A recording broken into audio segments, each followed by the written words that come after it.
Hello les amis, j'espère que vous allez bien et bienvenue dans cette nouvelle vidéo. Aujourd'hui j'avais envie de vous parler d'auto-édition.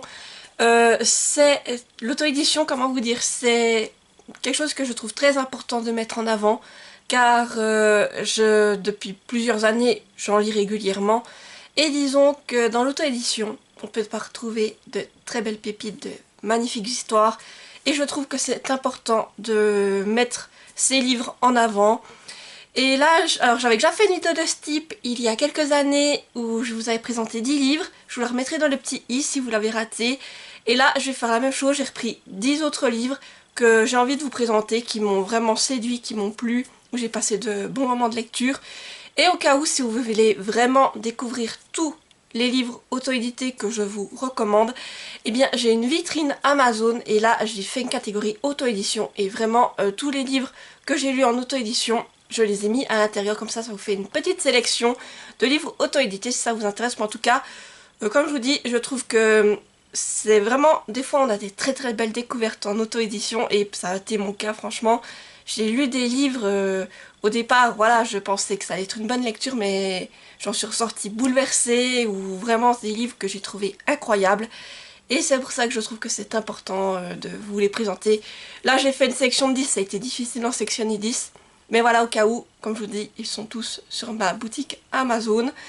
Et le lien est dans la description, comme je vous disais. Et là, donc, on va faire le tour de ces 10 lectures. Je vais vous en reparler un peu plus en détail.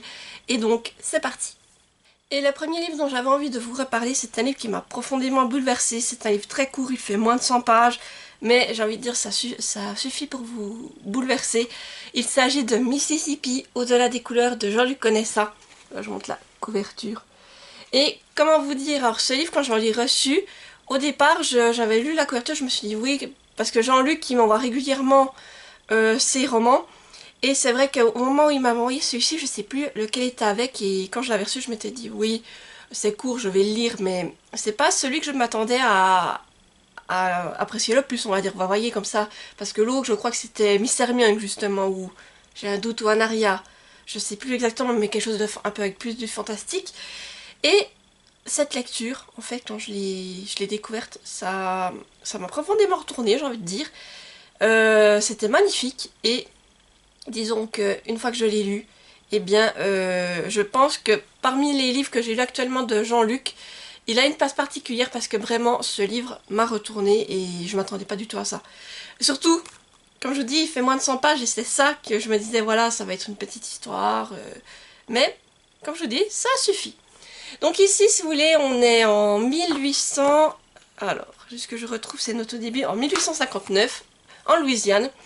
Et on va suivre un jeune enfant esclave, Isaac, qui s'est enfui et qui va trouver refuge dans une demeure, une vieille demeure coloniale. Et disons que, voilà, il ne s'attendait certainement pas à ce qu'il va trouver à l'intérieur. Voilà tout ce que je peux vous dire pour le résumé sans trop vous spoiler, parce que comme c'est très court, le but n'étant pas de vous donner trop d'éléments. Comme je vous disais, ce livre est vraiment incroyable. Déjà au niveau de la plume que j'ai trouvé très poétique, il y a des passages magnifiques. C'est l'un des rares livres où je pense il y a vraiment des pages entières que si je surlignais mes livres, j'aurais surligné des pages entières tellement c'était beau, touchant et vraiment magnifique ce qui est écrit à l'intérieur. Et le livre est divisé si vous voulez, en deux parties. D'abord la première partie, c'est l'histoire avec Isaac et ce qui va se passer dans la demeure coloniale. Et disons que là c'est très beau, très intéressant et on en vient à parler justement sur ce thème de l'esclavage, mais également à mettre en avant le fait de pourquoi ce n'est pas notre couleur de peau qui définit ce que nous sommes tout simplement. Et la deuxième partie va prendre un aspect plus fantastique que je n'avais pas vu venir. Et là aussi j'ai trouvé ça très beau, très émouvant. Et voilà, niveau émotion, on va dire que ça y a vraiment été. Et comme je dis, j'en suis ressortie, mais vraiment toute retournée de cette lecture. Et là, ce que j'ai apprécié dans cette lecture aussi, c'est le mélange entre le côté historique, effectivement, et ce côté fantastique que je n'ai pas du tout vu venir au début, que je ne pensais pas qu'il y aurait à l'intérieur, et qui finalement, j'ai trouvé vraiment très bien fait. Et voilà, cette petite lecture, je pense qu'elle vaut vraiment le détour, et moi en tout cas, je me suis régalée. Et comme je vous dis, rien que d'y penser, j'ai envie de la relire, et tellement j'ai été émue par les mots qui se trouvent à l'intérieur et par cette histoire et tout ce qui se déroule. Mais malheureusement, comme je dis, je ne peux pas plus entrer dans les détails parce que sinon ce serait vous spoiler. Et ce n'est pas le but. Je pense que cette lecture, il faut vraiment la lire avec le minimum d'informations et après se laisser porter tout simplement. Mais comme je vous dis, Jean-Luc, à chaque fois, j'ai déjà lu plusieurs de ses romans. C'est toujours des belles découvertes. Mais là, je pense que Mississippi, ça a une place particulière car justement, ce livre m'a, comme je vous dis, m'a bouleversée. Et même si c'est un tout petit livre, comme quoi, même avec très peu de pages, ça suffit pour retourner un lecteur, pour bouleverser, pour apporter énormément d'émotions et surtout pour faire un livre qui est juste magnifique. Le deuxième livre que je tenais à vous présenter, c'est une autrice que je lis depuis plusieurs années. J'essaye de lire un de ses livres par an parce qu'à chaque fois j'apprécie sa plume, ses univers, ce qu'elle nous propose. Et là, le livre que je voulais vous recommander, c'est un livre que j'ai beaucoup aimé, que j'ai dévoré. Il s'agit de Rune de Marine Kellada. Voilà, je vous montre la couverture qui est juste incroyable, franchement. Et voilà, Marine Kellada, comme je vous disais, j'ai commencé avec Dullahan, qui est une réécriture, on va dire, de La Belle et la Bête, mais là, on va parler plus en détail du Cavalier sans tête. Ça a été mon premier livre lu de Marine Kellada, c'est celui qui garde aussi une saveur particulière et que je vous avais justement présenté dans la première vidéo auto-éditée que j'avais fait. Et là, Rune, ça a été ma dernière lecture en date de Marine Kellada. C'est une lecture que j'ai vraiment appréciée, c'est comme une belle bricasse que j'ai dévorée. Il fait plus de 407, ouais, presque 480 pages, mais franchement, j'étais prise dans cette histoire. Et là, si vous voulez, on est sur une double temporalité en fait. Si vous voulez, on est à Reading, en Angleterre. Alors, d'un côté, on est en décembre 2024 avec Liana. Elle a des visions, elle voit partout un guerrier, mais elle ne comprend pas pourquoi est-ce qu'il hante ses rêves et ce qu'il fait là. Et de l'autre côté, nous sommes toujours en Angleterre à Reading, mais là on est en 870. À ce moment-là, on suit Rune qui est un guerrier viking. Ils sont justement, les vikings sont en train d'envahir cette partie de l'Angleterre. Et Rune, c'est un guerrier maudit. Voilà, je ne peux pas vous en dire plus, vous découvrirez pourquoi il est maudit. Et on va dire que le seul moyen de se sauver, c'est elle. Voilà, tout ce que je peux vous dire. Donc, dans cette lecture, ce que j'ai beaucoup aimé, c'est ce côté historique en lien avec les Vikings. Et quand même, on nous parle aussi de ce qui s'est passé, ces luttes entre l'Angleterre et les Vikings. Ça, j'ai trouvé intéressant d'en apprendre davantage. Et comme je dis, cette double temporalité, en fait, le fait aussi qu'il va y avoir du voyage quand même dans le passé, car on est quand même beaucoup en 870. Et c'est une lecture, je pense, qui est parfaite pour l'hiver parce qu'il y a beaucoup de paysages enneigés, on va voyager sur les fameux bateaux vikings, tout ça. Et aussi, quand nos personnages vont vraiment se rencontrer, toutes ces choses-là, c'est quelque chose que j'ai trouvé très fort. Les personnages sont complets.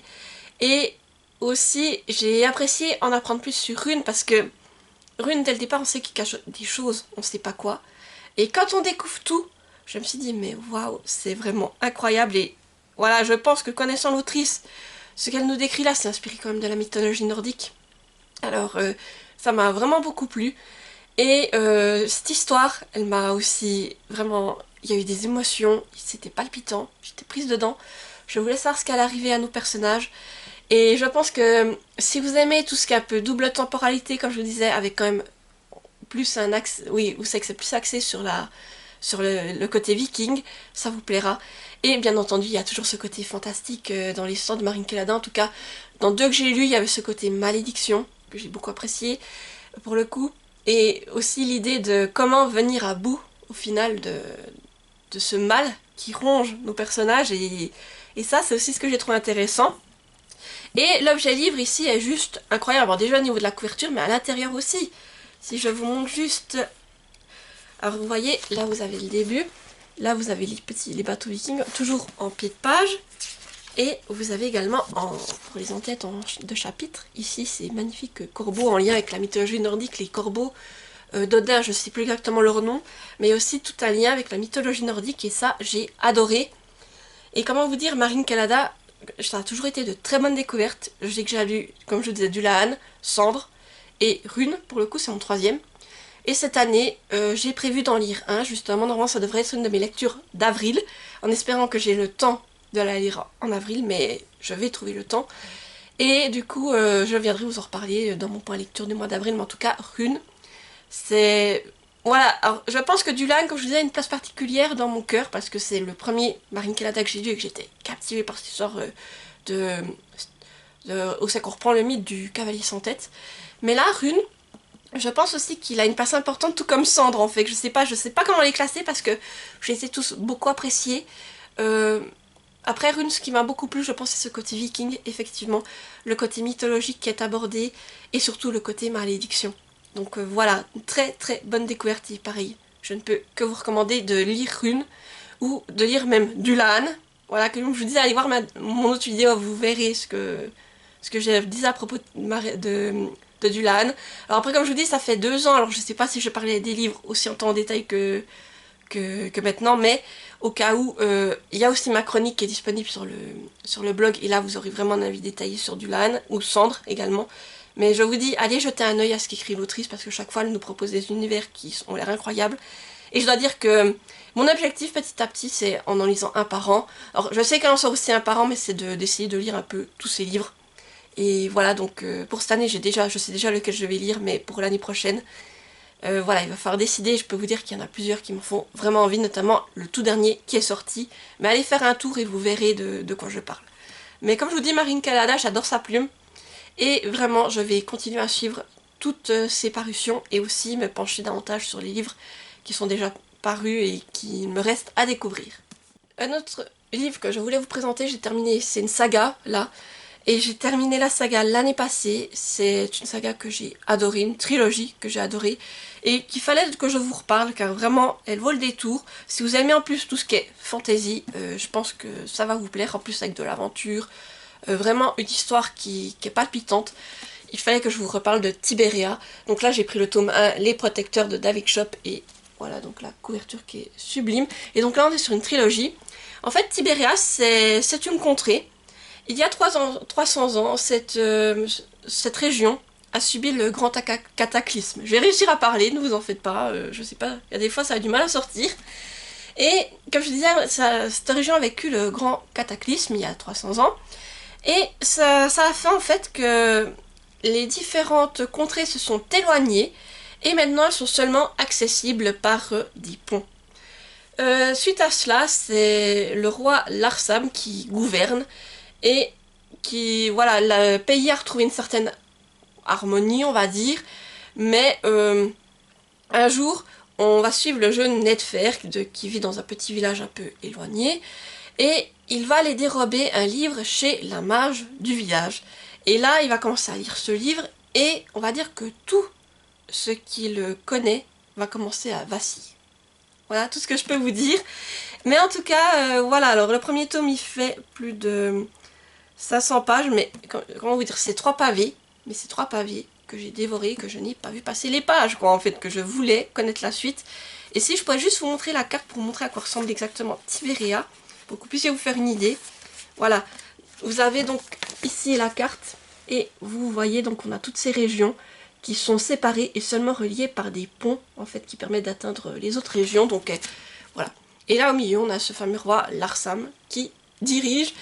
Et donc, qu'est-ce qui m'a plu dans cette série? Déjà, c'est la plume que j'ai trouvée. Voilà, c'est une plume que je dirais qui est fluide et aussi simple dans le sens où c'est que j'ai pas dû faire de très gros efforts pour comprendre l'univers et justement nous amène les éléments petit à petit.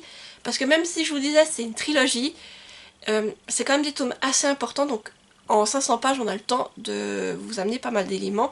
Et c'est là que j'ai trouvé que c'était bien parce que c'est pas du bourrage de crâne d'un certain côté, c'est on nous amène petit à petit les éléments et puis on rajoute. Et aussi c'est une plume qui est immersive parce que vraiment j'ai l'impression de vivre l'aventure aux côtés des personnages. Et là tout ce qui va arriver à Nedfer, ou plutôt Ned par la suite, eh bien j'étais prise dedans, je voulais savoir ce qui allait arriver. Et vraiment au fil des tomes, j'ai envie de dire le premier tome on a seulement un premier aperçu de ce qu'il y a dans cet univers. Le second tome va nous ouvrir une voie beaucoup plus large, j'ai envie de dire. Et le dernier tome, on va être sur le combat final. Et ce combat final, mais comment vous dire, il était palpitant. Et vraiment, cette histoire, c'est si vous aimez la fantasy, que vous aimez l'aventure, les péripéties, toutes ces choses-là, mais vous allez être servi et vous allez vous régaler. Parce que j'ai envie de dire, dans Tibéria, Au départ, effectivement, on nous introduit un peu l'histoire, on présente l'univers, tout ça, mais après, quand ça part, ça part. Et le tome 2, qui en général, des fois, est un peu plus relâché, où c'est qu'on nous introduit plus d'éléments, mais il se passe pas grand-chose, bah, ce tome 2, j'ai trouvé qu'il était tout aussi captivant que les autres, et justement, il se passe énormément de choses. Et tout ce qui va arriver à nos protagonistes, on s'attache à eux. Alors il y a des fois, ça fait mal au niveau des émotions, ce qui va leur arriver. On est prêt avec eux, on a envie qu'ils réussissent ce qu'ils vont entreprendre. Et voilà, pour moi, ça l'a fait. J'ai été prise dedans. Et puis tout ce qu'on nous introduit encore à l'intérieur du livre, il y a des choses que je ne pensais pas qu'on allait voir à l'intérieur. Et quand ça arrivait, je me disais, ah ouais, ça, je ne pensais pas voir ça à l'intérieur. Mais bref, c'était incroyable. Je me suis régalée tout du long, j'ai adoré suivre nos protagonistes Netfer. Et justement, à chaque fin de tome, l'auteur parvient à nous mettre un petit cliffhanger pour qu'on ait juste envie de se jeter sur la suite parce que il coupait comme ça le tome 1, en tout cas la révélation qui était faite dans le tome 1, mais j'étais mais maintenant je veux savoir ce qui va arriver dans le tome 2 quoi.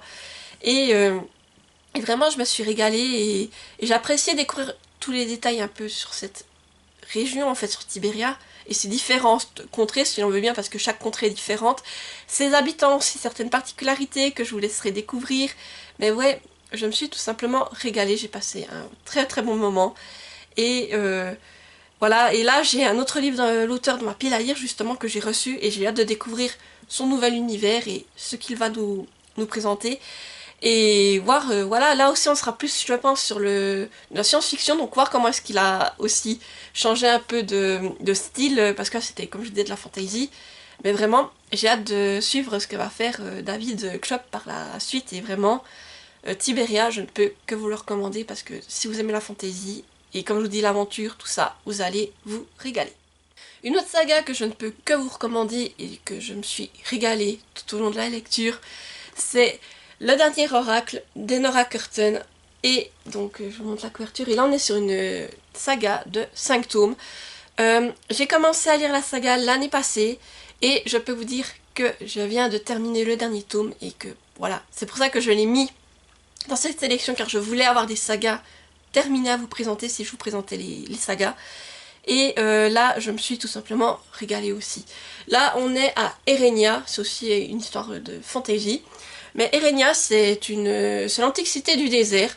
Et on va dire qu'à Erenia, ils ont des oracles. Des êtres qui peuvent, où c'est qu'on peut aller les consulter. Et justement, qui peuvent vous donner des réponses sur votre avenir. Et disons que les oracles sont vénérés et qu'ils sont 23 à posséder ce pouvoir. Et quand un oracle décède, c'est la nature avec un N majuscule qui va élire le prochain oracle. Et pour ce faire, eh bien, on réunit tous les jeunes hommes entre 15 et 18 ans sur la place du village. Et c'est la nature qui choisit, et je ne vous dirai pas de quelle manière, vous le découvrirez en lisant. Et là, nous sommes justement dans cette fameuse situation. Un oracle vient de décéder, il va falloir lui élire son successeur. Et on va suivre Mara, une jeune fille qui vit avec sa famille. Et son frère, son grand frère, est pressenti pour devenir le futur oracle. Voilà. Les choses ne vont pas du tout se passer comme prévu et on va donc suivre Mara dans différentes aventures. Voilà tout ce que je peux vous dire pour le résumé. Alors ici, comme je vous disais, oui, effectivement, on est dans de la fantasy. C'est un univers que j'ai trouvé très intéressant. Déjà, c'est aussi un univers, d'abord, on se contente de rester à Erenia. Mais ensuite, Mara, elle va devoir quitter la cité pour certaines raisons. Et on va découvrir ce qu'il se passe hors de la cité, en fait, les villages qu'il y a après le désert. Et aussi plein d'autres éléments. Et ça, c'est ce que j'ai apprécié, c'est un univers qui est très vaste. Mara, elle va vivre beaucoup de choses, elle va évoluer au fil des tomes. Il y a de la romance qui va se glisser à l'intérieur, mais c'est pas ça qui va prendre toute la place sur le côté fantasy ou le reste de l'intrigue. C'est ça que j'apprécie d'ailleurs dans ce récit. Et ce que j'apprécie aussi, et qui pourrait plaire à d'autres personnes aussi, je pense, c'est le côté triangle amoureux que l'on va retrouver dans certains tomes également du récit. Et ce côté aussi magie, entre guillemets, parce que effectivement le don est accordé par la nature, mais également c'est un aspect, on va dire, magique qui permet de pouvoir donner des visions. Mais voilà, on va voir aussi en quoi consiste le don, comment vivent les oracles, toutes ces choses-là, on va apprendre beaucoup de choses au fil des tomes. Et justement, chaque tome va un peu se démarquer parce qu'il va nous montrer, et c'est ça que j'ai trouvé intéressant, tout ce que notre protagoniste va vivre, les autres personnages qu'on va rencontrer, car chaque personnage est très complet. Il y a des personnages auxquels on va tout de suite s'attacher, d'autres, effectivement, qui sont aussi très bien développés, mais que, voilà, on va moins les apprécier, j'ai envie de dire. Mais, au niveau des personnages secondaires, c'est également très bien mené, ce qui est fait. Alors après, il y a aussi quelques avertissements qu'il faut être conscient en se lançant dans cette lecture, parce qu'il va arriver des choses pas très sympas à Mara également. Mais voilà, moi c'est une lecture, franchement j'ai adoré suivre Mara. Je voulais savoir ce qui allait lui arriver. Et là, comme je vous dis, j'ai fini il y a très peu de temps le tome 5. Là aussi je me suis régalée, ce dernier tome était très intense. Je ne vous en dirai pas plus, vous découvrirez mon avis dans le premier lecture qui va arriver pour le mois d'avril. Et en tout cas, tout ce que je peux vous dire, c'est que là aussi, ces 5 tomes, c'est des tomes qui font environ... Le premier tome, il fait un peu plus de... ouais, un peu moins de... Oui, c'est un peu plus de 380 pages. Mais là, pareil, c'est des tomes, je n'ai pas vu les pages défiler, parce que j'étais prise dans l'histoire, je voulais savoir ce qu'allait arriver à Mara. Et ce qui est bien, c'est que dans cette série, il y a des personnages qu'on voit tout au début, qu'on va plus voir peut-être pendant un certain temps, mais que au bout d'un certain temps, on les voit quand même revenir. Alors c'est ça que j'ai trouvé intéressant. Et voilà, comme je vous dis, on voyage beaucoup. On découvre d'autres contrées, on découvre d'autres éléments. Et c'est ça que j'ai trouvé intéressant. Le lien qu'a aussi Mara avec un certain animal que j'ai beaucoup apprécié, qu'on va découvrir aussi davantage dans certains tomes. Et le dernier tome, comme je vous dis, qui clôt comme il faut cette saga, en nous amenant énormément d'éléments, de choses qui vont se passer pour Mara. Et voilà, donc, comment vous dire, quand j'ai arrêté cette saga, quand je suis arrivée au bout, c'est avec regret que j'ai envie de vous dire que j'ai quitté ces personnages, cet univers, tout ça, parce que, voilà, c'est une saga que, voilà, j'ai commencé à la lire l'année passée, je voulais quand même enchaîner rapidement les tomes, et là, j'ai un peu peut-être fait traîner la lecture du tome 5, car je sais que ce serait le dernier, et que j'avais pas envie de... Alors d'un côté j'avais envie de savoir la fin, mais de l'autre côté, je faisais un peu traîner en me disant oui, mais après tu ne retourneras pas dans cet univers, tu ne reverras pas Mara et les autres, et c'est peut-être aussi pour ça que je la faisais traîner. Maintenant je suis quand même contente d'avoir découvert la saga. Et comme je vous dis, si vous aimez tout ce qui est fantaiseux, c'est que de l'aventure, quand même un peu de romance à l'intérieur, triangle amoureux, toutes ces choses-là, je pense que ça vous plaira. Et franchement, la plume aussi est incroyable, immersive. Et disons que pour me consoler, je sais qu'Enora Curtin va sortir un nouveau récit tout bientôt, je crois que c'est pour le mois de mai. Et pareil, j'ai hâte de le découvrir et de pouvoir voir le nouvel univers qu'elle va nous proposer. Une autre lecture qui m'a profondément touchée et qu'en la lisant, franchement, elle m'a fait vivre beaucoup d'émotions. Et vraiment, j'ai un attachement particulier envers ce livre et je pense que dans quelques années, je le relirai parce que c'était tout simplement magnifique. C'est L'insignifiante petite histoire de Gabriel Mus. Voilà, je vous montre la couverture qui est juste trop choupie avec la petite souris. Et donc là, on va être sur une histoire où on va un peu modifier le mythe de la petite souris. Si vous voulez, en fait, on va suivre Gabriel, qui, contrairement aux autres enfants, lui, quand il perd des dents, sa petite souris ne lui amène pas une pièce, elle lui amène des lettres. Et dans ces lettres, elle lui raconte son histoire, son insignifiante petite histoire. Et Gabriel, au fur et à mesure qu'il va perdre des dents, il va découvrir les aventures de, je crois qu'elle s'appelle Gigi, sa petite souris. Sauf qu'en fait, derrière ces lettres, ce qu'il faut savoir, c'est que c'est sa grand-mère qui a écrit ces lettres. Et c'est ça que je trouve encore d'autant plus émouvant à travers ce récit. Et il est vraiment construit. Alors là, on est sur une histoire qui fait un peu moins de 330 pages. Et vraiment, le récit est construit. À chaque fois, vous avez le numéro de la lettre. Voilà, ça c'est la première lettre. La date où elle a été écrite. Et quelle dent le petit Gabriel, il a perdu. Donc à chaque fois, c'est ça. Et d'abord, la petite souris va se présenter, dire pourquoi est-ce qu'elle a décidé de raconter son histoire au lieu d'amener des pièces à Gabriel. Et ce qui est bien fait, c'est que à travers ce que raconte cette petite souris, hein, on voit les clins d'œil qui sont faits à notre réalité. Il y a des critiques qui sont faites sur notre réalité que j'ai vraiment beaucoup apprécié. Et aussi un autre point sur lequel j'ai beaucoup apprécié, c'est qu'on pourrait se dire, elle écrit à un enfant qui a un certain âge, donc la mamie, elle a adapté les lettres en conséquence. Eh bien non. Et elle le dit direct, elle dit que ces lettres, c'est sa maman de toute façon à Gabriel qui va devoir lui lire. Et s'il comprend pas, il faut qu'il dise à sa maman. Et du coup, on va lui expliquer ce que la petite souris, elle a voulu dire.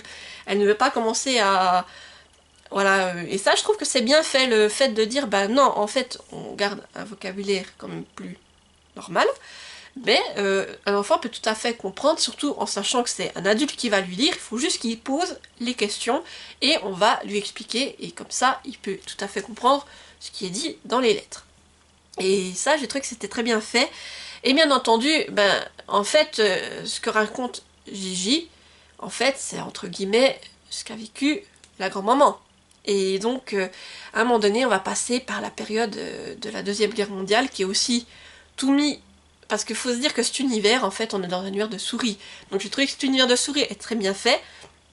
Et on voit très bien, en fait, quand on nous parle de certains éléments, ce que l'on essaye de dire dans notre réalité, en fait, à quoi ça fait référence.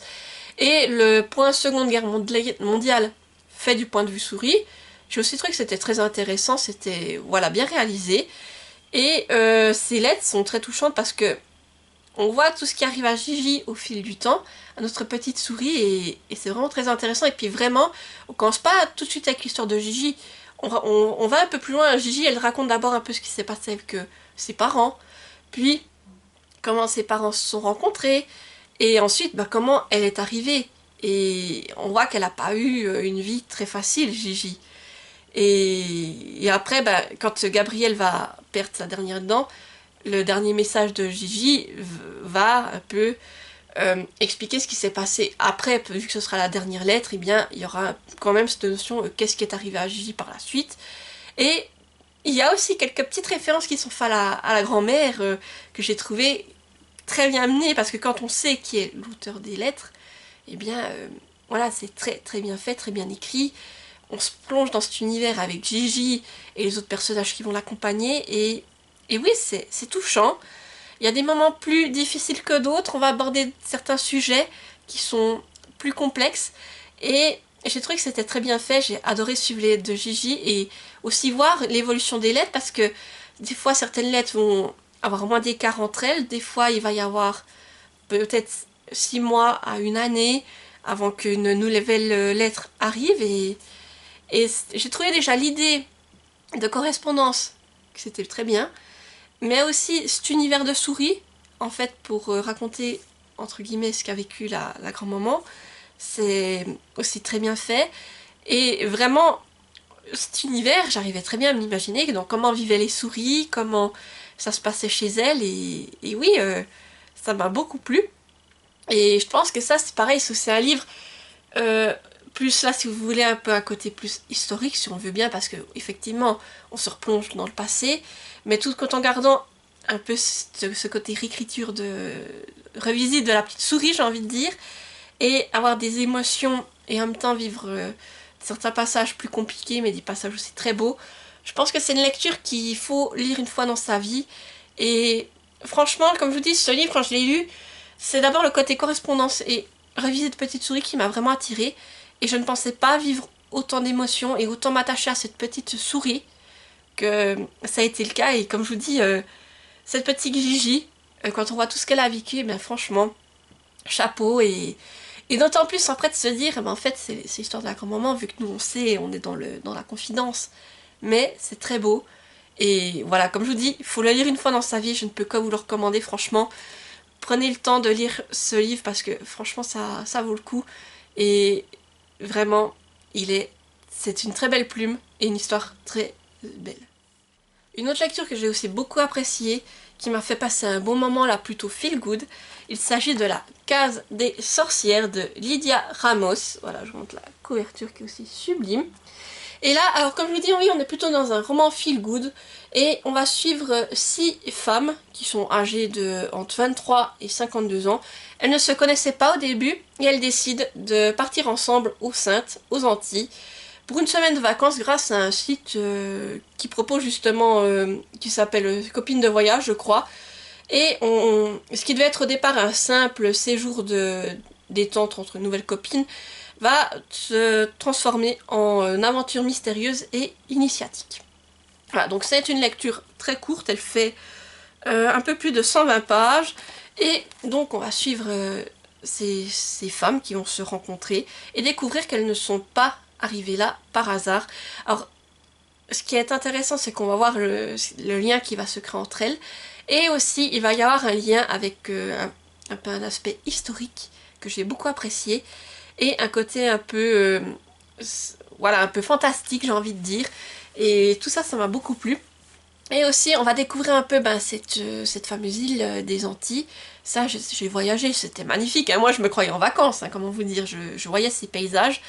Mais on va aussi aborder un aspect, comme je vous disais, il y a cet aspect fantastique qui vient un peu sur le devant. Mais on va aussi un peu parler d'écologie. Et justement, ces jeunes femmes, ces femmes vont découvrir pourquoi est-ce qu'elles sont là. Et ça, j'ai trouvé vraiment intéressant. Et puis certaines ont des capacités particulières. Et c'est aussi ça que j'ai trouvé émouvant, toutes ces choses-là. Ça m'a vraiment plu. Tout ce qui est retranscrit à l'intérieur, tous ces messages que l'on nous délivre.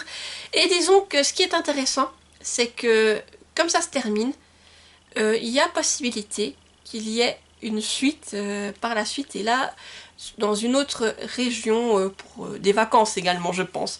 Mais voilà, j'ai vraiment beaucoup apprécié visiter l'île, découvrir le lien qu'il va se créer entre ces femmes, et c'était vraiment feel good, effectivement. J'ai voyagé, j'ai vu de beaux paysages, on m'a fait prendre conscience de faits qui sont réels pour le coup, qui impactent cette île. Et aussi, j'ai beaucoup aimé ce côté plus fantastique qu'on nous décrit. Et là, comme je vous dis, c'est une petite lecture si vous avez envie d'un moment, voilà, feel good, mais tout en étant pris quand même dans l'histoire, en se disant mais qu'est-ce qui va arriver par la suite et quel est le but?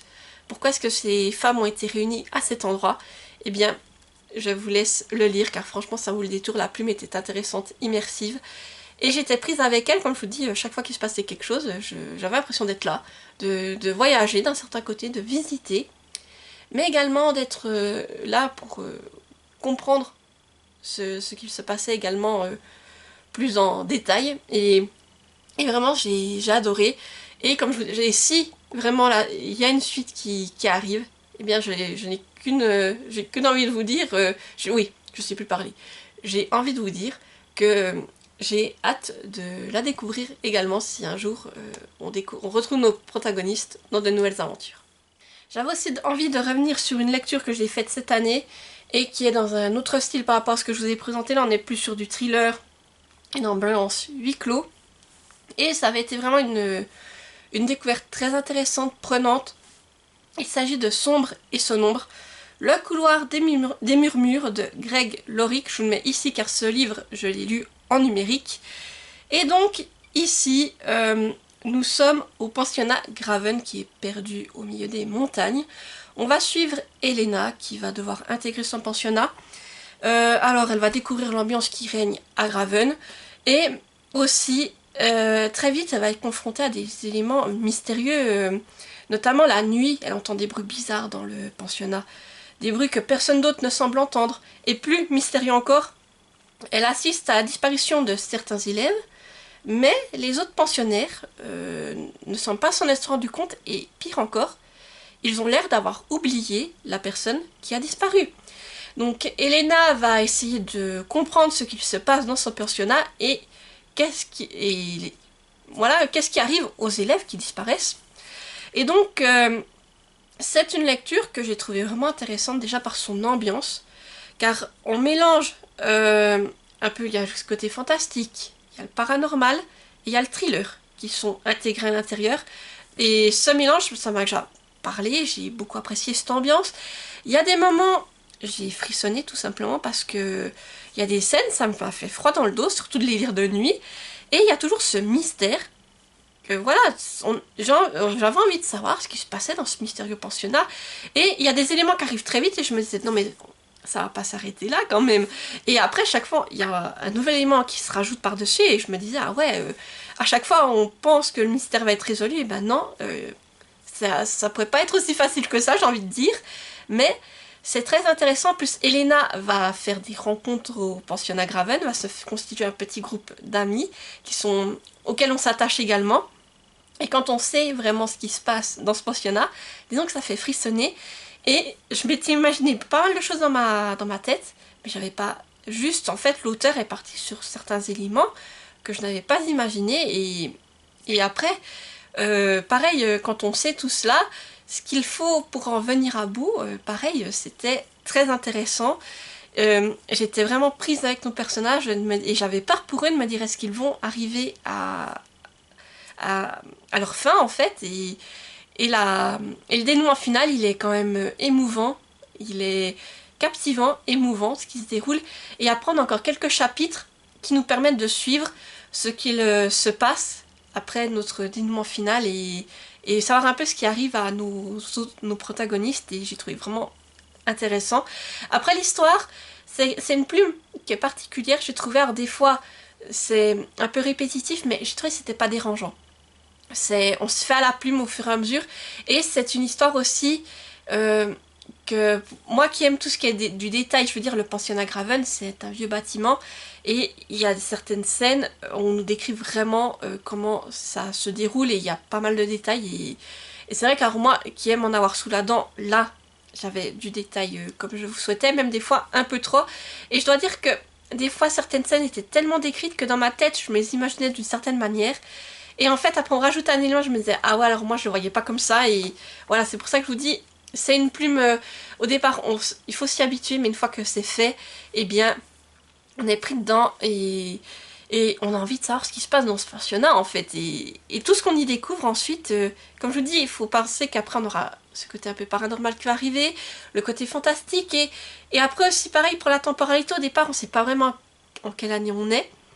Et petit à petit, on se rend compte effectivement qu'il y a quand même aussi un côté un peu... Voilà, que c'est pas vraiment à notre époque que ça se déroule. Et aussi, on découvre aussi petit à petit, on remonte un peu dans le temps pour découvrir quand les disparitions ont commencé et pourquoi ce pensionnat a été construit en fait. Et c'est ça que j'ai trouvé très intéressant et voilà, j'ai été prise dans l'histoire car une fois qu'on est là dans ce pensionnat avec cette ambiance mystérieuse et tout ce qui s'y déroule, eh bien, il y a des scènes, comme je vous dis, qui m'ont fait froid dans le dos au début. Et ensuite, on a envie de savoir ce qui va arriver à nos personnages et puis de connaître le fin mot de l'histoire. Et moi, j'étais prise dedans, donc je pense que quelqu'un qui aime un peu ce mélange thriller, ambiance huis clos, et qui a envie quand même un peu d'avoir ce côté paranormal, comme je vous disais, il va se régaler. Et tout en sachant qu'il y a quand même toujours cette notion de mystère, énigme à élucider, car comme je vous dis au début, on peut se dire, mais ça arrive tôt, certains éléments, mais...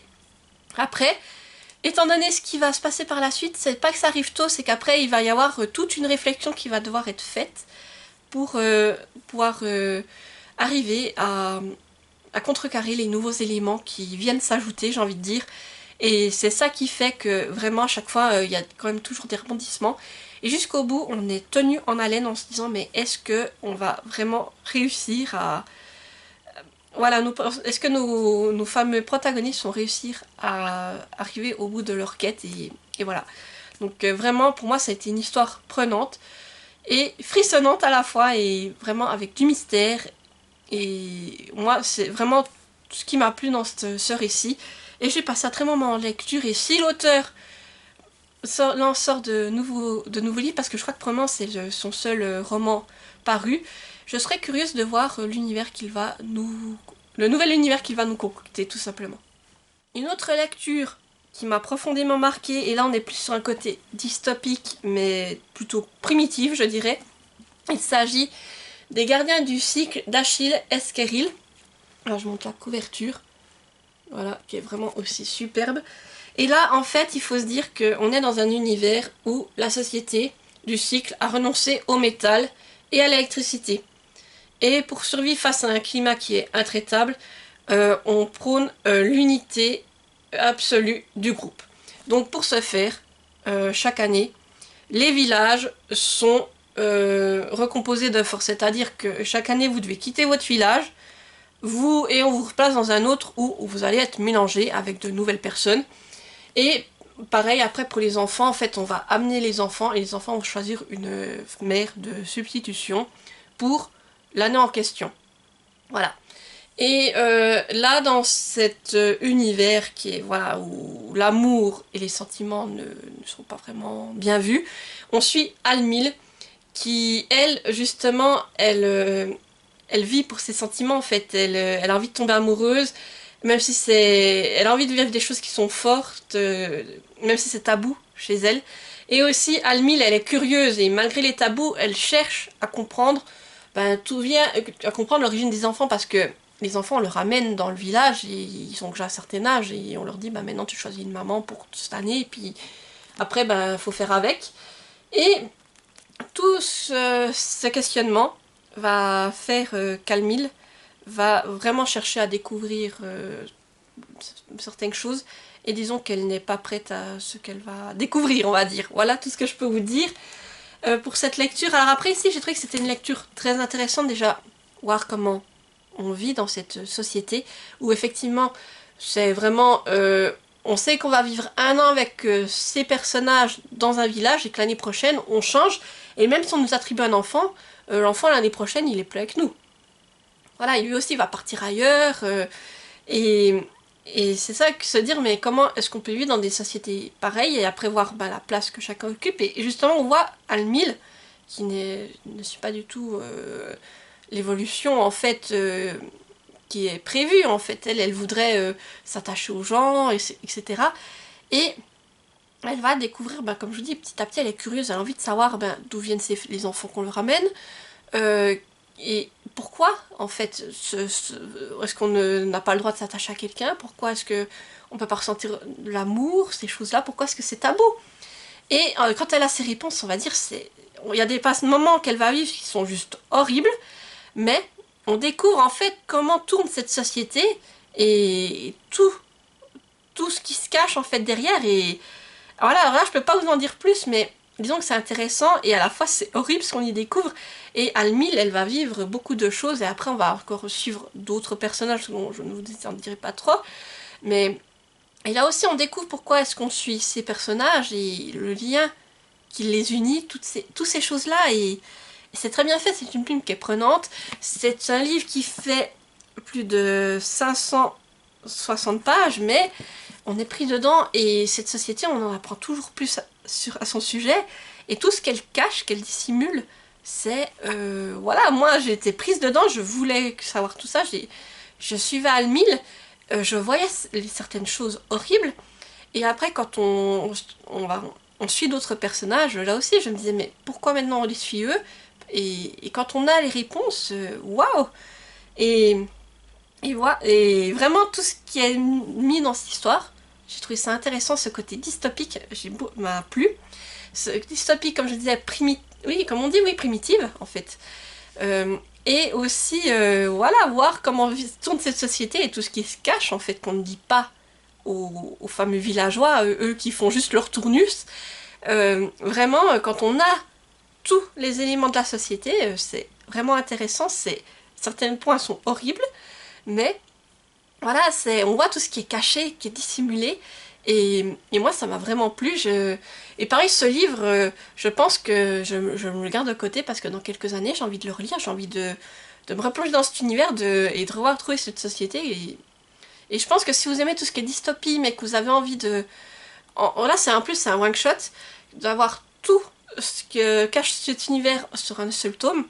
Je vous le recommande et surtout de se dire, mais voilà, alors effectivement on est dans un monde où sentiments tout ça sont plus très bien vus, mais qu'est-ce qui se passe, qu'est-ce qui va arriver à notre protagoniste, parce qu'Almile, effectivement, elle va voir beaucoup de choses, et elle a cette curiosité en fait, contrairement aux autres, de se dire, mais moi je comprends pas comment vous pouvez pas vous poser des questions et vous pouvez faire pour vivre comme ça, et c'est ça que j'ai apprécié, en fait, c'est suivre ce personnage et après, comme je vous dis, on en suit d'autres, et voir... tout ce qu'on découvre petit à petit et voilà, donc moi j'avais aussi cette curiosité de me dire mais ouais, qu'est-ce que cette société cache, et quand on sait tout, et bien waouh, vraiment c'était intéressant. Et je crois surtout le dernier passage, alors je vais pas vous le révéler, mais comme ça se termine vraiment voilà, comment ça se termine. Ça aussi, j'ai trouvé que c'était très bien fait, même si je peux pas vous le dire, mais lisez ce livre si vous aimez tout ce qui est dystopie. Je pense que là, vous allez aussi passer avoir une lecture qui est vraiment prenante, avec certains éléments très durs, qui sont compliqués, mais aussi qui nous permettent d'en apprendre davantage sur cette société et tout ce qu'on cache en fait aux personnes. Donc voilà. Je ne peux pas vous dire grand chose de plus. En tout cas, ce que je peux vous dire, c'est que là, j'avais beaucoup aimé la plume et que, pareil, si l'auteur sort un nouveau roman, je serais curieuse de le découvrir.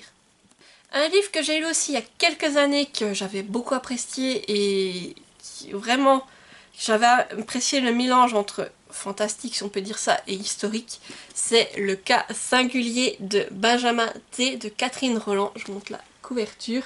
Et ici, en fait, on suit Benjamin qui vit à notre époque, on va dire, la vie n'est pas joyeuse, il a été quitté par sa femme, rejeté par son fils, et là en plus il risque de perdre son travail d'ambulancier parce qu'il fait des crises d'épilepsie, et on va dire que sur les conseils d'un neurologue, il va tester un nouveau médicament révolutionnaire, donc suite à cela, il va commencer à avoir d'étranges visions, et qui sont vraiment très réalistes, et en fait, dans ces visions, il est projeté en 1944, en plein maquis dans la peau d'un résistant qui se nomme aussi Benjamin. Et au départ se pose la question, est-ce que c'est des hallucinations? Qu'est-ce que c'est exactement? Ou un effet secondaire du traitement? Et en fait, on se demande, est-ce que ce ne serait pas également en fait une seconde chance ou une possibilité de tout changer pour mieux recommencer qui s'offrait à lui, tout simplement. Donc voilà pour le résumé. Alors ici, ce que j'ai apprécié, c'est qu'effectivement on est sur une double temporalité. Donc d'un côté, on est à notre époque avec Benjamin, qui a une vie qui n'est pas très très joyeuse. Et suite à ce traitement expérimental, il commence à avoir ces hallucinations qui nous plongent en 1944, donc en pleine Deuxième Guerre mondiale, donc en plus dans un groupe de résistants, et on en apprend plus sur cette période. Et c'est ça que j'ai apprécié, ces sauts en fait qui sont faits entre le présent, futur, passé. Et après aussi de découvrir la vie de cet autre Benjamin dans le passé, parce que en fait ce personnage a aussi une famille, des amis, et ce qu'il fait réellement, et puis ça j'ai trouvé que c'était vraiment intéressant, j'étais prise dedans, et je dois vous dire que j'appréciais beaucoup les moments dans le passé. Et après il y a aussi cette réflexion qui commence à venir, de se dire mais Benjamin à se poser déjà est-ce que c'est des hallucinations, est-ce qu'il voit, est-ce que c'est réel, et est-ce que aussi ce ne serait pas une chance de s'offrir une vie, mais dans le passé? Et ça j'ai vraiment apprécié, et disons qu'il y a des personnages que j'ai trouvé forts, surtout dans le passé, et de voir en fait ces deux aspects de la vie de Benjamin, en fait de voir que de sa vie présente, eh bien c'est pas le top top, mais sa vie dans le passé, de voir ce qu'il pourrait construire, et disons que je me rappelle qu'il y a un élément important qui se déroule à la fin, dans le passé, et qu'on ne sait pas vraiment ce qui va arriver, et suite à la décision que va prendre Benjamin, c'est ça qui peut nous permettre de savoir ce qui se déroule dans le passé, et la décision qu'il prend, voilà, moi j'avais bien apprécié, et comme je vous dis, voilà, j'essaye de pas trop vous en dire, mais on suit des personnages, je me rappelle notamment d'un personnage dont je m'étais bien attachée, qui a un lien particulier avec le Benjamin du passé, de 1944, et voilà cet aspect Seconde Guerre mondiale aussi que j'avais apprécié, parce qu'on apprend comment ça se passait dans la peau d'un résistant. Et oui, c'est une lecture que j'avais appréciée, parce que c'est vrai que là, faut dire que la plume de Catherine Roland jusqu'à présent, au moment où j'ai lu ce livre, j'avais lu que des livres plutôt fantastiques d'elle, un peu loufoques, avec un côté un peu loufoque, et j'avais lu un thriller, je crois, oui, j'avais déjà lu le thriller, et puis ce livre-là, alors on part sur ce côté historique, et là, ça m'avait vraiment beaucoup plu. Et pareil, on peut dire qu'il y a un peu ce côté fantastique, parce que voilà, il y a quand même ce saut temporel qui est fait, qui se font, et qu'au départ on sait pas vraiment ce que c'est, est-ce que c'est un effet secondaire, toutes ces choses-là, et on se pose des questions. Et oui, effectivement, moi cette lecture, je l'ai bouffée, elle fait, je sais plus combien je vous ai dit, elle fait, oui, un peu plus de 320 pages, je l'ai bouffée, Et voilà, alors disons que effectivement selon la décision que prend Benjamin, on se rend compte qu'il y aura des conséquences soit dans le passé, soit dans le présent, et puis c'est ça qu'on se demande qu'est-ce qu'il va décider. Et, et c'est ça qui m'a plu en fait, se dire tout au long, et comme je vous dis, moi j'ai beaucoup aimé cet aspect Seconde Guerre mondiale qu'on nous décrit, tout ce qui va vivre dans le passé, j'ai trouvé que c'était là les moments les plus intéressants. Après, à vous de voir, si vous aimez, si vous avez envie un peu, comme je vous dis, ce côté fantastique, historique, et que vous pensez que ça va vous plaire, je pense que c'est une lecture effectivement qui est très intéressante, qui amène des éléments apprenants, et on a une plume fluide, et on a envie de connaître la suite en fait. Et comme je vous dis, là-dedans, c'est un one-shot en plus, et j'étais prise dedans, et pareil, j'ai envie de vous en reparler, j'ai envie de le relire, parce que je sens que là, comme j'ai lu il y a quelques temps, il y a certains éléments qui sont un peu effacés, mais que j'ai envie de me remettre en tête, et là, avec la plume de l'autrice, voilà, j'étais prise dedans, j'étais vraiment... j'avais envie de savoir comment ça allait se finir, et j'ai trouvé le principe ce principe de saut dans le temps, mais suite à ce qui s'est passé pour ce test, eh bien, j'ai trouvé ça très intéressant. Et comme je vous dis, je pense que c'est un livre qu'il faut lire une fois dans sa vie, car vraiment, moi, il m'a plu, et j'ai apprécié aussi toutes les réflexions qui sont menées là-dedans. Et voilà, ça a été un très bon moment de lecture, et voilà, je ne peux que vous le recommander. Puis disons que là aussi, j'étais aussi dans cette découverte de l'aspect historique qui commence à me plaire de plus en plus, et là, de lire ce livre, eh bien, ça m'a fait encore plus apprécier l'aspect historique, et le fait que j'apprécie de découvrir des éléments qui se sont déroulés pendant la Seconde Guerre mondiale. Effectivement, c'est une période qui est horrible, mais j'apprécie d'en apprendre plus, vraiment, sur... et là, surtout, on a ce côté, comme je vous disais, de résistants. Et c'est ça que ça m'a permis d'apprendre un peu plus ce que c'était que les résistants, qu'est-ce qu'ils faisaient, etc. Et comme je vous dis, ce qui se passe à un moment donné dans le passé, ah mais j'ai eu peur, et je voulais savoir ce qui a été advenu de certains personnages que l'on croisait dans le passé, et voilà, vraiment j'étais prise dedans, et du coup, comme je vous dis, je ne peux que vous le recommander, car c'était un livre très intéressant, et une plume vraiment prenante. Et pour le dernier livre que j'ai à vous présenter, là on va partir plutôt dans un livre plus jeunesse, mais que j'ai beaucoup aimé pour les messages qu'il véhicule. Il s'agit de La licorne marron de Lilena Russo. Voilà, je vous montre la couverture qui est toute mignonne avec cette licorne. Et donc là on suit Lila, qui est une jeune licorne marron, et c'est la seule licorne marron de tout le royaume. Toutes les autres licornes sont blanches. Et Lila, elle a du mal à accepter sa différence et à se trouver belle comme elle est. Elle voudrait être blanche comme toutes les autres. Et pour cela, elle décide d'aller voir la sorcière, d'entreprendre un voyage pour rencontrer justement la sorcière qui pourrait réaliser son rêve et la rendre blanche comme tout le monde. Alors ici, on est sur un récit jeunesse, c'est très court. Il fait un peu plus de... Oui, il fait 140 pages, c'est écrit grand et aéré. Et disons que c'est une histoire que vous pouvez raconter à vos enfants, car comme je vous dis, c'est une plume qui est adaptée, je pense, pour de jeunes lecteurs. Et justement, même c'est une histoire qu'on pourrait raconter, parce que, comme je vous dis, il y a des très beaux messages qui sont véhiculés, notamment le fait de s'accepter soi-même,